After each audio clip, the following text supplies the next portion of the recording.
Welcome to Section 5 of Introduction to Experimental Psychology, Psych 224. This session covers true experimental designs.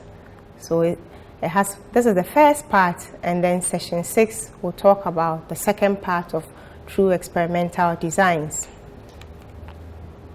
So basically, there are two research settings that are available to psychologists when they are doing research. I'll talk about these two research settings and then talk about what a true experiment is. So basically, a true experiment is a study in which a researcher actively manipulates certain variables, controls certain variables, and measures other variables, like I've said earlier in the previous sessions. So I'll talk about the true experimental research design, what makes it a true experimental research design, and then talk about the various types of research designs, which I will start off and finish in the next session. So by the end of this session, you should be able to define what a true experiment is and list its characteristics. You should be able to describe the types of research settings. You should be able to outline the two main types of experimental research designs, and also list the factors that determine the final structure of a post-test-only design. So these are the topics I'm going to cover: experimental research method, research setting, what is a true experiment, and then the types of true experimental designs. And this is your reading list. Again, I will encourage you to read the various chapters or pages that have been listed for these textbooks, because we cannot cover everything here. You need to do extra reading, and also do the extra reading for more understanding of what I'm going to talk about. So first, let's look at the experimental research method. So experimental research method is a quantitative approach that researchers use to discover cause-effect relationships. So as an experimenter will deliberately manipulate certain variables and then observe the effect of this manipulation. So for instance, an experimenter may prescribe different diets for two groups of individuals: those who will have low carbohydrate as their diet and those who will have no carbohydrate at all, and then observe how this would affect weight loss. So Miller 1874 identifies three basic criteria that a researcher is supposed to meet in order to establish cause-effect relationship. The first one is that the cause must precede the effect. So something must result to an effect. So for instance, being on a diet must result in weight loss. The second is the fact that the cause must be related to the effect. So there should be a relationship between the cause and the effect. So for instance, being on a diet should relate to weight loss. You can't say that reading a book would result in weight loss. There's no relationship between these two variables. So the cause must be related to the effect. And the third is the fact that no other explanation must be offered for the effect that has been observed, except the cause that has been investigated. So this is basically talking about controlling extraneous variables. If we say that being on a diet reduces weight, helps in weight loss, or reduces the weight of individuals, we should be able to say that this is only the diet and the diet alone that improved the weight of the individuals, or that led to the weight loss in the individuals, and nothing else. So let's look at some advantages of the experimental method. For an experimental method, an experimenter is able to precisely manipulate one or more variables, and that's an advantage, because when I come to talk about quasi-experimental studies, you would notice that with quasi-experimental studies, the experimenter cannot actively manipulate the independent variables. Again, an advantage is the fact that whilst the independent variable is being manipulated, the experimenter is able to control extraneous variables in order to obtain internal validity. So we are able to say that the cause this is the effect based on the cause that was manipulated. We are able to say that participants have lost weight because they were on a diet, or participants have lost weight because they were exercising, etc. Again, experimental methods have produced results that have lasted over time and suggested new studies and solutions to practical problems. So several experiments have been conducted in psychology, for example, and all of this has led to more researches being conducted. Finally, the experimental research method is economical and is convenient. So for instance, we can easily create situations in the laboratory. If we want to find out, for instance, the effect of heat on aggression, we can, in a laboratory, create the condition, so produce extreme amounts of heat and see how it affects individuals' behavior. If we are to do this in the natural setting, we have to wait when the weather is very warm, when there's excessive heat, before we can conduct the study. But if we are doing it in the lab, we can easily create a situation. So the experimental method is economical and is convenient. There are more disadvantages that I would want you to read about. So read the various reading lists that I have provided for you. Briefly, let's look at some of the disadvantages of the experimental method.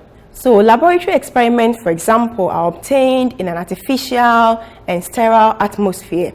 I just mentioned the fact that when we are doing experimental research, it's convenient and it's economical because we don't have to wait for conditions to occur, for example, weather conditions to occur before we conduct a study.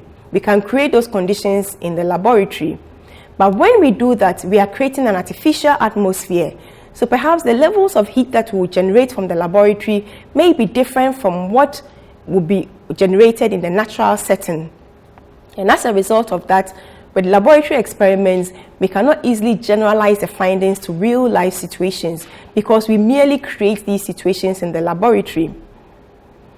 Experiments can also be very time-consuming. So remember when I talked about steps in experimentation, you have to think about who you are testing, how you are testing, when you are testing them, etc. You have to plan it well, and it can take time to plan an experiment. Sometimes you have to pilot test your experiment. What it means is that you have to run the procedure on a few people to see whether the procedure you are using works before you actually collect your data or conduct your research. So it can be time consuming, and designing it can also take up a lot of time. So briefly, these are some of the advantages and disadvantages of the experimental method. Now let me talk about the research settings that are available to psychologists. So there are two research settings that are open to psychosocial research, which are the laboratory setting and the field setting. So you can have the experimental approach being used in the laboratory or in the field. Sometimes when you talk about experiments, individuals will think that experiments are only conducted in the lab, but we can also conduct experiments in the field as well. So let's look at laboratory experiments. Laboratory experiment is any research setting that is artificial relative to the setting in which the behavior would naturally occur. So again, using the example of looking at the effect of heat on behavior, we create that heat in the laboratory. So it is artificial compared to if we're supposed to observe individuals out there in the heat, in their natural setting. I can give you several examples, and I'm sure you can think of several examples yourself. So for example, you take some of the experiments that have been conducted in psychology. You take, for instance, Bandura's Bobo doll experiment that was performed in the lab. Pavlov's classical conditioning experiment was also conducted in the lab, among others. So, and let me mention the fact that when you talk about laboratory experiments, it's not just a formal laboratory. In this very room where you sit as a classroom, or in your room, in your halls of residence, etc., you could set up a laboratory. It could be a room in the library, a room in any building. As long as you have your apparatus that you need to test, you can set up any room to be a laboratory. So laboratory experiments are studies that are conducted in the laboratory where the researcher precisely manipulates one or more variables and controls the influence of nearly all extraneous variables. And what this means, the last part of this definition means, is that it is not every extraneous variable that can be controlled. The ones that the experimenter are aware of, the experimenter will control them. But sometimes you have extraneous variables creeping in that the experimenter may not be aware of. So when you are in the lab, you are able to control outside influences. So for instance, noise. You are able to control noise because you are in a confined environment, among others. So laboratory experiments yield great control in terms of the fact that you can control for a lot of variables that could influence the outcome of the study. But as I mentioned, it is not every extraneous variable that you may be aware of and control as an experimenter. Some advantages of laboratory experiments. So experiments are the only means by which cause and effects can be established. Doing laboratory experiments is the only means by which cause effects can be established. I mentioned the fact that we have field experiments as well, but in the field experiments, you're not able to control all other variables like you'll be able to do in the laboratory experiment. And then laboratory experiments also allows for precise control over extraneous variables, just as I've mentioned. And again, you can easily replicate findings from a laboratory experiment because standardized procedures are used. A few disadvantages. So I've mentioned that the fact that if you do laboratory experiments, they are in an artificial setting, and so it's difficult for you to generalize the findings to the real world, or you cannot easily generalize the findings to the real world. And then you have variables such as demand characteristics confounding the experiment. I won't talk too much about demand characteristics because it's one of the extraneous variables that I'll talk about later in this course.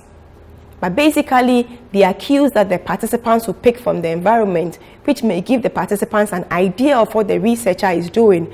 And so the participants will behave in ways that they think the researcher wants them to behave. So that is it for laboratory experiments. Then we have field experiments.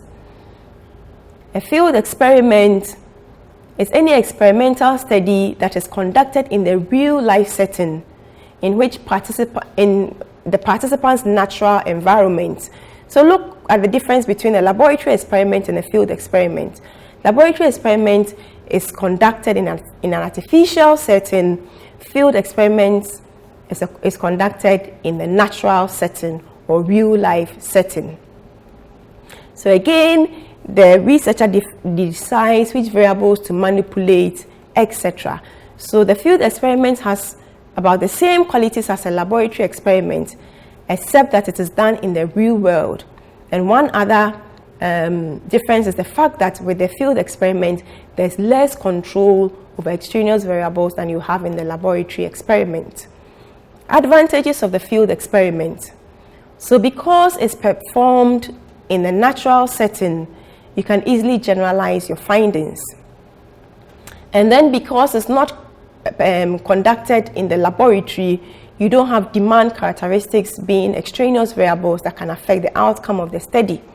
Because sometimes the participants may not know that you are investigating them in the field, so they will not behave in ways that they think you want them to behave.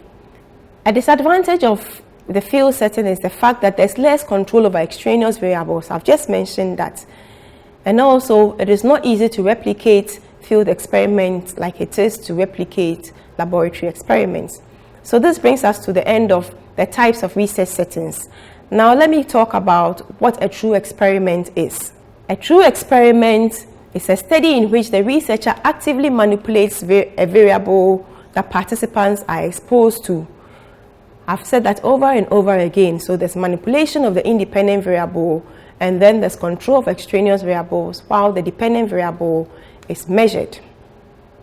So a true experiment best demonstrates a cause-effect relationship amongst variables. and you are able to achieve internal validity with a true experiment, because the experimenter has control over the variables he's manipulating. He has control over the extraneous variables that can confound the experiment. So the experimenter has complete control over the experiment as to who is going to be tested, what will be tested, how they will be tested, when they will be tested, etc., etc. Often when we talk about true experiments, we think that it is restricted to laboratory studies, but this is not always the case. True experiments can also be conducted in the field as well. So let's look at types of true experimental designs. We have basic elements that are necessary in a true experiment. The first is the fact that it should answer the research question. So the research design that you choose should answer the research question. It should adequately test the hypothesis that you want to test. The second is the fact that there should be control in the experimentation, and you can do that in two ways. First of all, you should have control over the extraneous variables, and secondly, you should have a control group that will act as a standard of comparison. So you compare the control group with the experimental group to see whether the manipulation of the independent variable produced any effect. And then also, a basic element of a true experiment is the fact that it should be one that you can generalize the results. So let's look at some of these designs. There are two main types of true experimental designs. I'm going to talk about several of them, but one thing you need to know is that there are two main types of true experimental designs. The first is the Pretest-Posttest design, and then the second is the Posttest-Only Design. Now, under the Posttest-Only Design, we have the between participant design and then the within participant design. So first, I'll talk about the Pretest-Posttest design, and in this section, I'll briefly talk about the Posttest-Only Design. The between participant and within participant design, I'll talk about them in detail in the next session. So with a Pretest-Posttest design, the researcher randomly assigns the participants to the two groups, and then first measures the independent variable in both groups, administers the dependent variable to only the experimental group, and then measures the dependent variable in both groups again. So let me use a diagram to illustrate this. So you have the participants who are randomly assigned. So the R stands for randomization. Remember when I talked about randomization, I mentioned the fact that it's a technique that is used to equate the participants to the various groups, so that the participants in the various groups are similar. So participants are randomly assigned to the experimental group, and they are randomly assigned to the control group. Then the independent variable is the dependent variable is measured in the experimental group and the control group as well.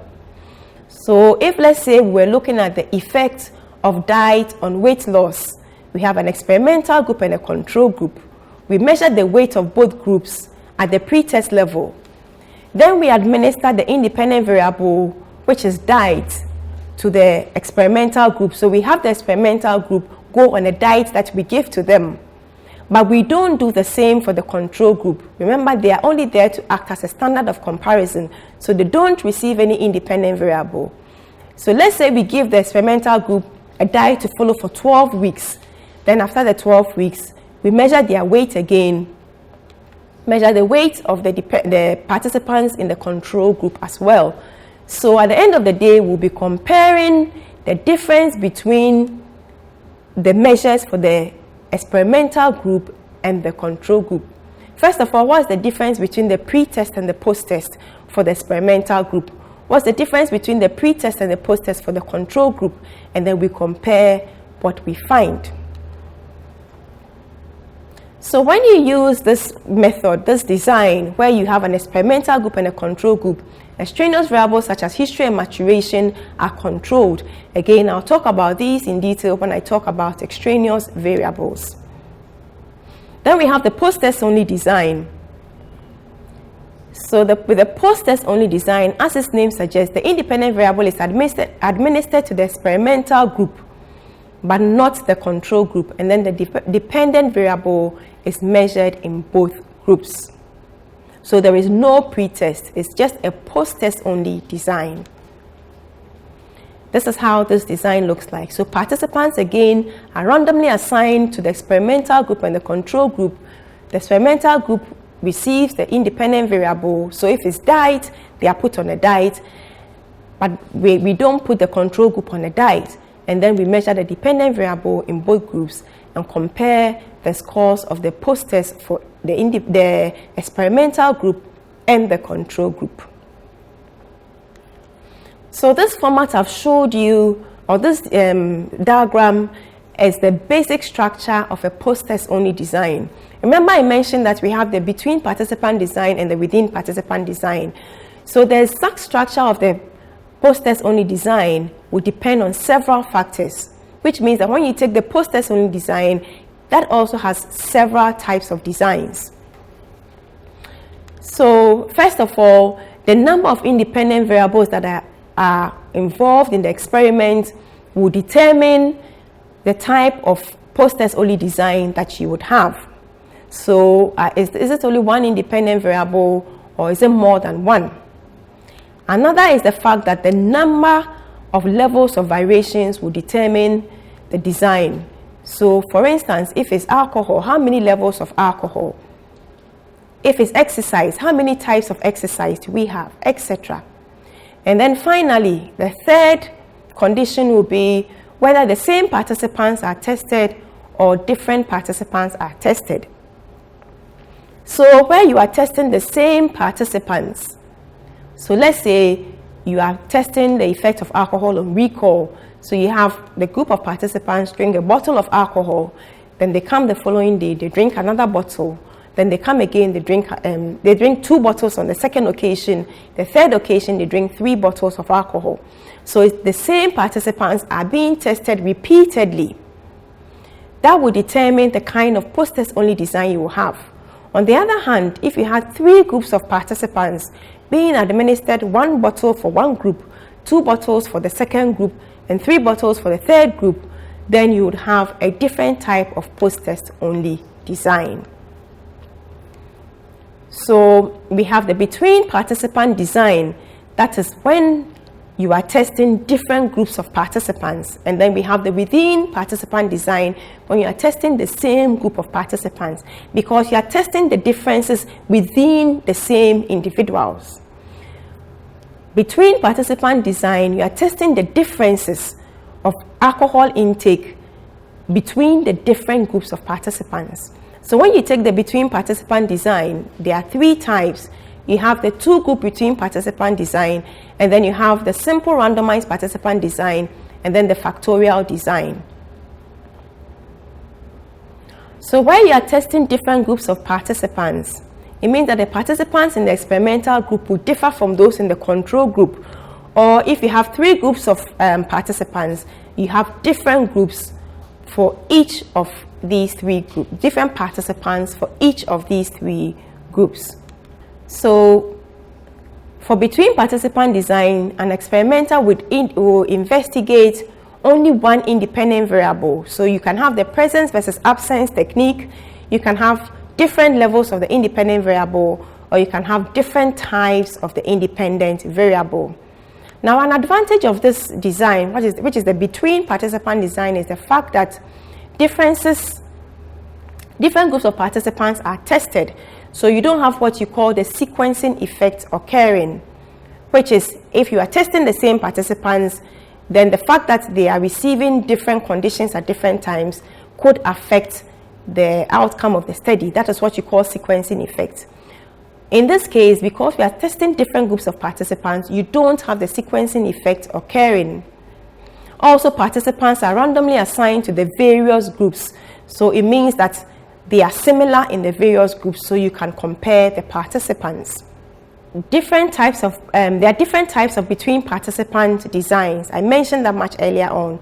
So we have the 2-group between participant design, we have the simple randomized design, and then we have the factorial design.